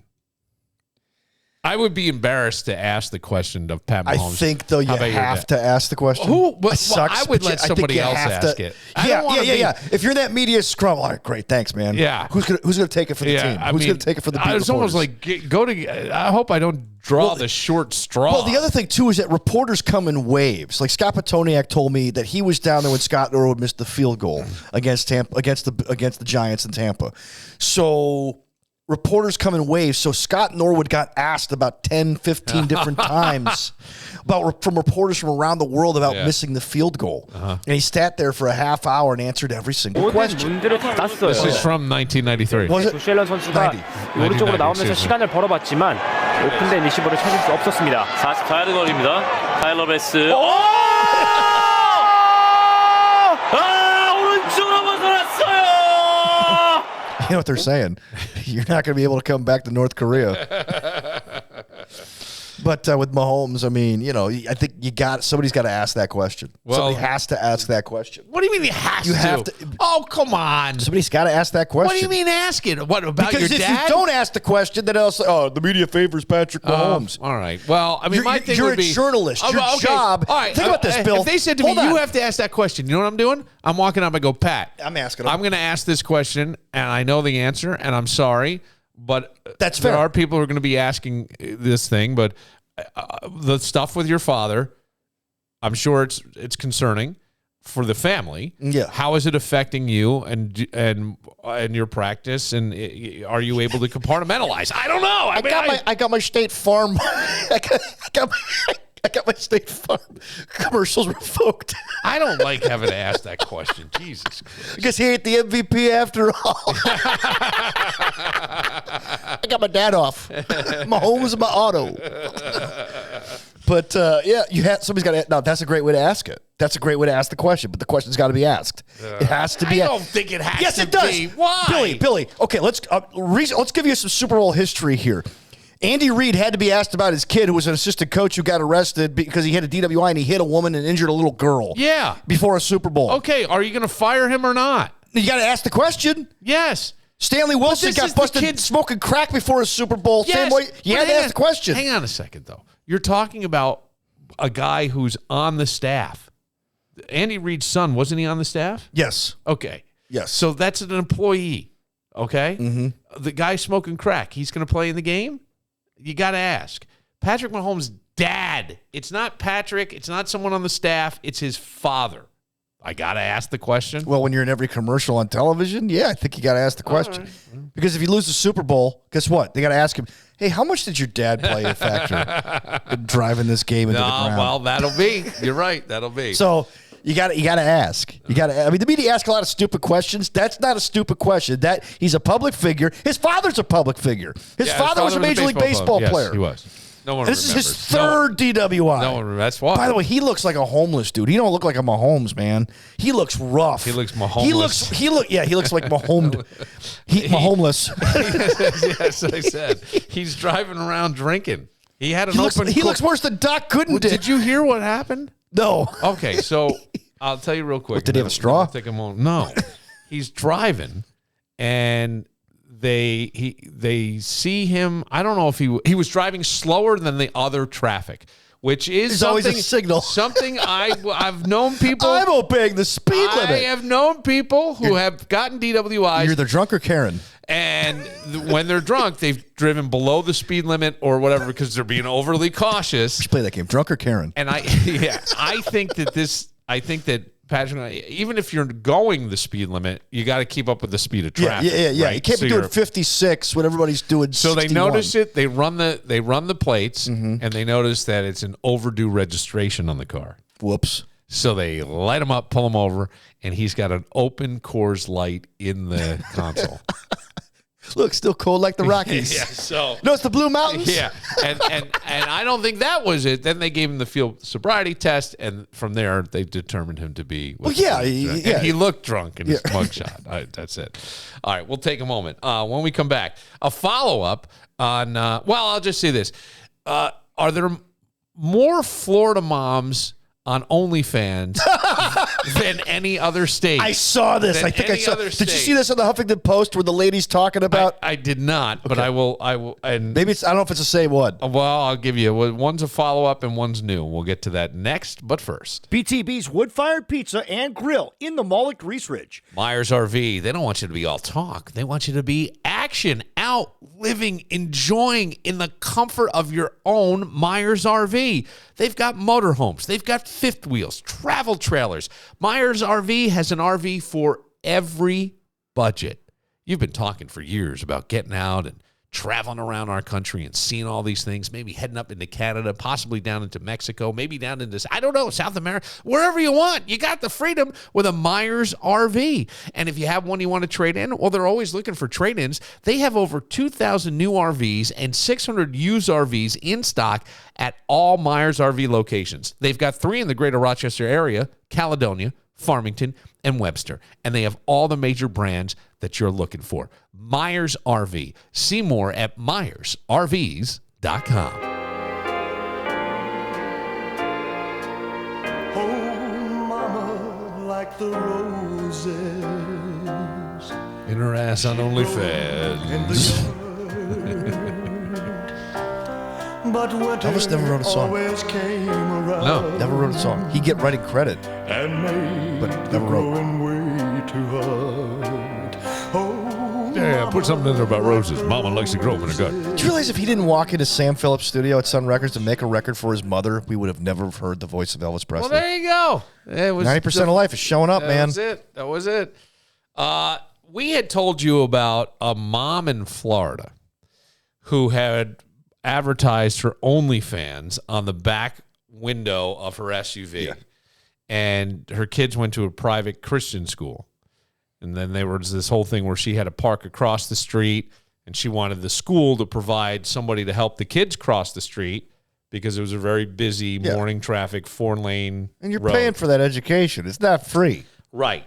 And so about a week later, the kids have been kicked out after that news story. They've been kicked out of the Christian school. I know you went to call the... Well, in a letter addressed to the mom, the school said that she obtained an even larger vinyl lettering scheme that covered the entire back of her vehicle's tailgate. So she got even bigger vinyl letters and they said that it was mockingly posted a photo of the larger display on social media referencing the school's request that she remove it. Because they said, remove it or we can't have you in the parking line here because the thing that's weird to me is I think that it was an elementary school. I'm going, no kid's going to know. It's the parents that know. And we're making the big deal about it. But you know what? Maybe there's a 5th or 6th grader that pops on and goes, what's OnlyFans? I think it's her like in a bikini or something when you get to the landing page, but you got to pay to get past that. Once you get past the paywall. Yes, you get past her sugar wall. All hell breaks loose. So The letter cites that a Florida law that makes it a crime to knowingly provide minors with the means to access sexual content. So they're using legal recourse. Well, isn't that what the paywall is for, though? I would assume, but you're showing them how they can, even with the. So do you have a laptop at home? How to get here? I mean, you don't look, I'm a Christian, right? And I defended the school in certain regards. Yes, but at some point there has to be some parent responsibility here. Parent responsibility. What do you mean? In other words, like if you need to educate your kid to not do that, if they are doing that, explain to them why you believe that's wrong. Therefore, so they said, let's see. I know some parents would be thrilled and then like officially be upset, but thrilled deep down that their kid was actually watching something like that. Which school administrators argued Klein's advertisement did by providing a direct link to her site. Administrators also said that she disrupted school activities by speaking to local news media. So now it's all over the news and she's on the news. Therefore, your family's enrollment is terminated effective immediately. School leaders said she could possibly enroll her kids in the school again if she removes the OnlyFans decals from her car. Now, I would ask you this as a Christian. Yes. If you as a Christian found what the mother or the parents, because I think it's the parents together on this OnlyFans. They're a tag team. If what they do, they're partners, Billy, is repulsive or let's say ungodly, right? Usually behind closed doors, none of anybody's business, but now you're making money. Yeah, it's not repulsive. Everybody, like, you're supposed to have sex. Yes, it's ungodly, though. Ungodly. You are selling and prostituting yourself. Okay. All right. Now. And that's your sexual relationship with your wife or husband is supposed to be between the two of you. Yes. That's it. And nobody else. Yeah, not for your fans. Right. Not for Mark Hillman. What if you brought in a third person? No. Just you. Just taboo. You. Just you two. One and done. Yeah, this isn't. And even if you're in Salt Lake City. What if you do one? What if you do one on not a threesome, but you do one and then do the other? You and the wife. That's or it. The wife and the husband. That's it. That's it. Nobody else. Nobody else. Okay. Nope. All right.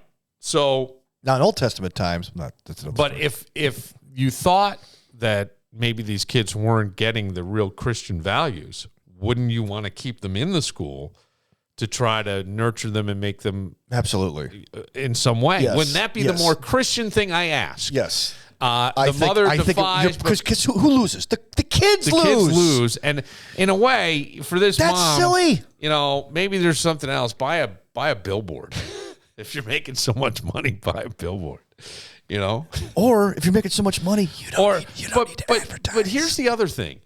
You don't need to do it. Most people can't You're a voyeur. Look at your OnlyFans while they're driving.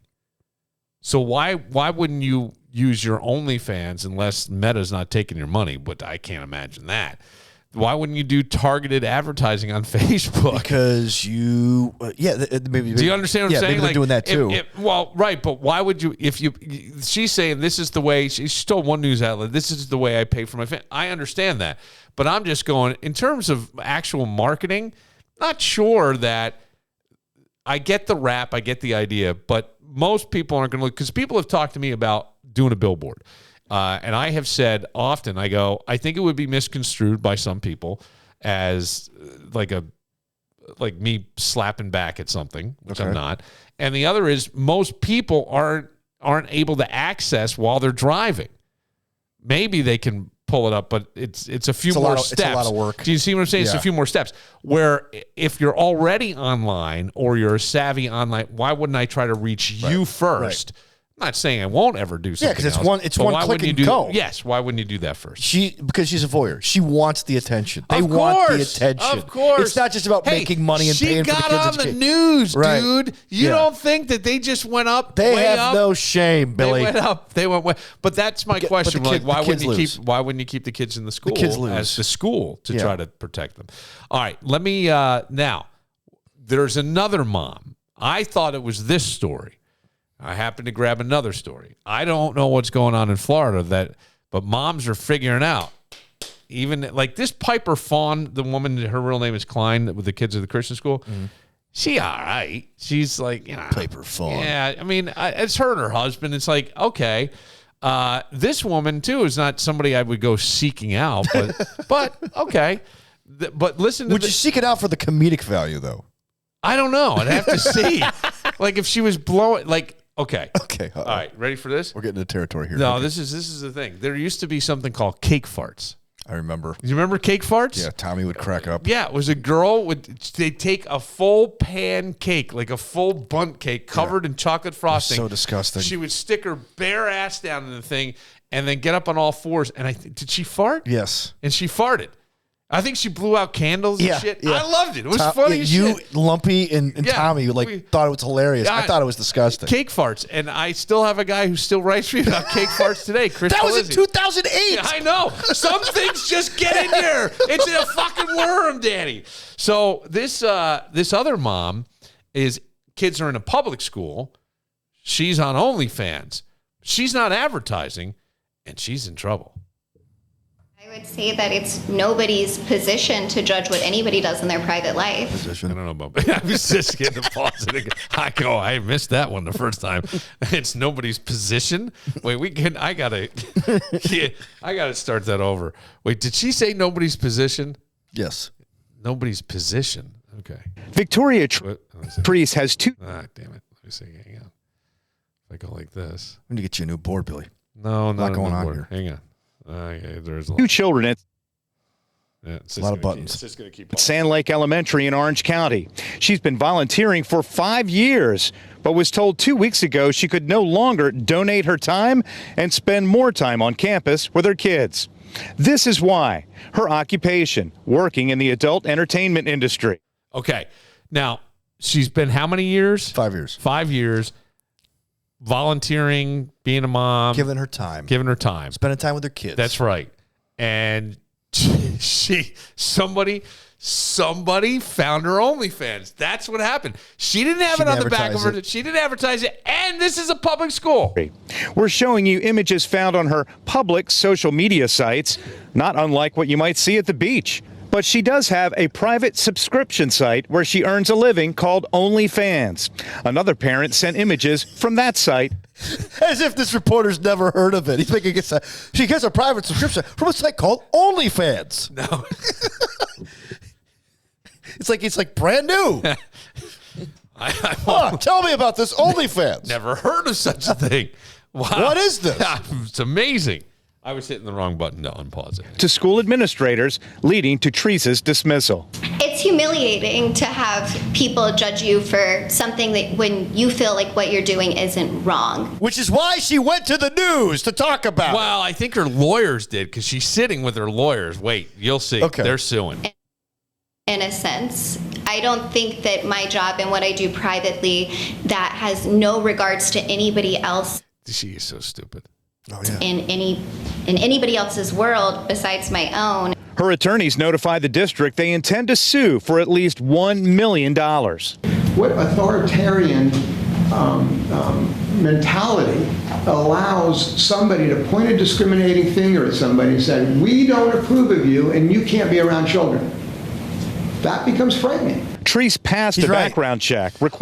He's right. I agree with that, too. He's right. I don't like that either, especially it's a public school. It's Yes. not a private school Yes. where it's a different thing, and you could say, hey, listen, some people found out. We'd like you to keep it quiet. Mhm. But even there for the Christian school, I would kind of I don't know Let me if ask you I a had question. strong convictions about how if I really felt like that's wrong, I'm somebody who goes, you'll know how I feel about it by whether or not I participate or do it myself. I don't. But I don't give a shit if you do, is my point. Yeah, like, look, everybody's got their choices to make, their life to lead, their money to make. Yes. Right?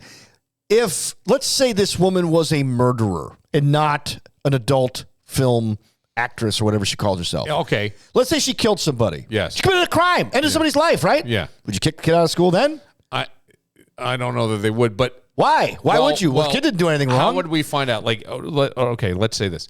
Let's say she wound up in a domestic dispute and it ended in her husband losing his life. Yeah. She does 5-6 years and they find new evidence and they go, oh, she was whatever. Something happened, but, and she gets out. and she's volunteering in the kid's school, and somebody finds out. No, I don't think I'm going to do anything. I might just steer clear.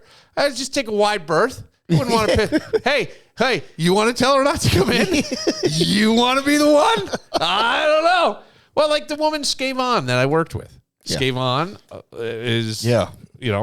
I don't know where Scavon is right now. I think she may be out of either serving time. I think she's serving, isn't she? Yeah, probably. I don't know this woman. I've never met her. She's lovely. Yes. Lovely. I talked boxing with her. She was beautiful. She was smart. She was kind. She was patient. And she was everything. And she had a bad moment. We don't know what was going on in that house for a long period of time. We in really that head don't. of hers? Yeah. We don't know for a long period of time. And so if she came back to work, I guess I would. I'd have a lot of jokes, though. Hired under the district's Additions volunteer registration site. But you're right. Nowhere on the form we reviewed does it ask for a person's occupation. Once notified of an impending lawsuit, district officials have told Treese she can chaperone field trips, but may only supervise her own children. You can't touch nobody else's kids. Want to hold my hand? Oh, wait, does. Why did that kid run into the street? Not allowed to touch him. Yeah. I can only watch my own kids. Yep. My hands are sticky. Yeah. I reached out to the Orange County School District offices for any comment on this story and was told they don't comment on pending litigation. In Orlando, Greg Fox, West 2 News. All right. I mean, again. No comment. Eventually, the tough part is eventually somebody finds out, right? Because I could only imagine, like, I wish there's a piece of me that sometimes I like the age I'm at, but I wouldn't mind if I could go back and have my family, my parents, my brother, my sister, and just put them in 2024. And we find out somebody has an OnlyFans. I think my father's going, hey. At dinner, I heard so-and-so's got an OnlyFans, and my mother like, shh, that's not supposed to be talked about. And we go, and I'd be like, OnlyFans? What? You understand what I'm saying? You'd be running. It would be crazy. I wonder if OnlyFans should offer a curiosity subscription just to find out people in your neighborhood. You can't watch anything. You just get to find out who's on OnlyFans. But I think Florida leads. We've had 2 moms. Yeah. Right. This poor woman, I mean, like, look. Somebody found out. I don't agree with her lifestyle either, but that's her choice. You got to impact the kid and her ability to volunteer at school because she, gets paid for. Well, now here's the bad part, okay? And this is where you bring up a good point, the kid. And I have made decisions in my life to not follow through on things that would be of this nature more than once because I felt like it would negatively impact my family or negatively impact other relationships that I valued. And I didn't do it for those reasons. My only point here is she's suing for $1 million. She's in front of cameras. We're not in the state of Florida, and we know about this. And we can agree that this is outrageous, but sometimes you have to take the path of, you got to think, not the path of least resistance. You got to think several steps ahead. But I just think, like, what is the impact on your kid? 'Cause now that's your face in front of a camera admitting that you're an OnlyFans person and your kids go to school and don't think that kids absorb everything. They hear fucking everything. They got like bat hearing. There's sonar. Oh, yeah. They hear it all. So you don't think that it's somewhere, hey, you want to take a look at what Missy's mom's doing? You know what I mean? Now, for her, it could lead to more subscriptions, which is maybe the perverse way of looking at this. The lawyer gets a chance in front of a camera as well. He wins somebody $1 million. He can put that as a feather in his cap. I don't know. But at the same time, I go, okay, $1 million, what are you going to actually see of that? Yeah. Because you got to pay the lawyer. It could be on a contingency basis, of which they're going to take a chunk. Yes. Then they'll take like half or more. And then after taxes, what are you actually getting? Yeah. And it's will all of it go on therapy for your kids after that? So my question is, like, is it worth it? Is my only thing. Is it worth it? I don't know. That's a decision you have to make. Having been in similar situations, I decided it wasn't. And here's the thing: on the flip side of it, if you're the school for legal action that I could have won hundreds of thousands, and I went, it's just not worth it. And on the flip side of that, you got the school who has lawyers on retainer who handle situations all the time. You just don't hear about it, right? And they're going to bank on the fact that they're going to think like you and go, it's not going to be worth it. It's just not worth it to the kids. Just get her out of here. Yeah. It sucks, though. It you does have suck. a legal right, and you could win the case. The thing but is, at the end of the day, the collateral damage is not worth it. I don't think it is sometimes. I don't know. That's me. That's me. I'm just saying, like, for me, it isn't worth it. Right. And I just sometimes I don't know if I'll never know if you made the right decision or the wrong decision. I don't know. But that's why it's the oldest profession in the world, Billy. What the prostitution? Yeah, it's what it is. Yes, it is. It's called what it is. But it is but it's a little healthier. It's a healthy way of doing it. I guess, yeah. Yeah, I mean, she could just be with her by herself. It could right? be, yeah. And taking suggestions and things like that. I mean, I got to tell you, like, if I found out anywhere from 6th grade on that one of my teachers or one of my friends' moms was on an OnlyFans, I would practically break my fucking ankle getting to my phone to find it. I never stole ever in my life. Never once. Just something that I don't know why. Yeah. It's a moral. I ate a grape once and told on myself at a grocery store. I've never stolen a thing. I would have stolen a credit card out of my mom's. Would you? I wouldn't even. I would have stolen a credit card out of my mom's to find somebody's mom. Oh, yeah. Yes. I would have taken the punishment. I need to see what is happening. I want to know. And that's the damage I think you do, because now taking Polaroids, bringing them to school, treating like baseball cards. Hey, you think your ass is going to look like your mom someday? You know what I mean? Like, it's terrible. It's awful. Yeah, it's awful. And I don't know that I can't say she's wrong to do this. No, I'm saying that my opinion would be, hey, let's pipe down.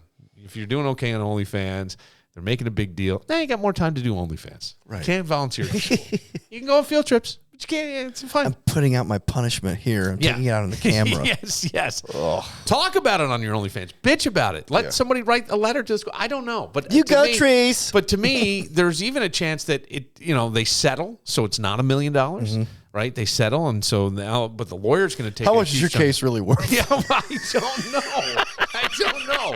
The only thing I can think is maybe get your OnlyFans out there. That's it. That's all. It's like Stan's Dan at South Park. Yeah, it's like exactly. All right, we'll close it out. Oh, that's another subscription, Paramount. Oh, you got another subscription? Yes, I'm thinking. Okay, so you're a little more than you thought. Yeah. Yeah. Well, I pay for some, and my wife pays for some. Yeah. All right. I don't know. Plus, I have like 3 Red Zone channels. Like, yes. I'm like, how did I not cancel? I thought I canceled this. What, I have to recite it again? This is the problem. Yeah. This is the problem. For Dan Barillo, who's playing at Butsy's tomorrow with Vanity Project. Thursday night, Vanity Project, 7 o'clock, 6 Central. I'm Bill Moran. I'll see you tomorrow.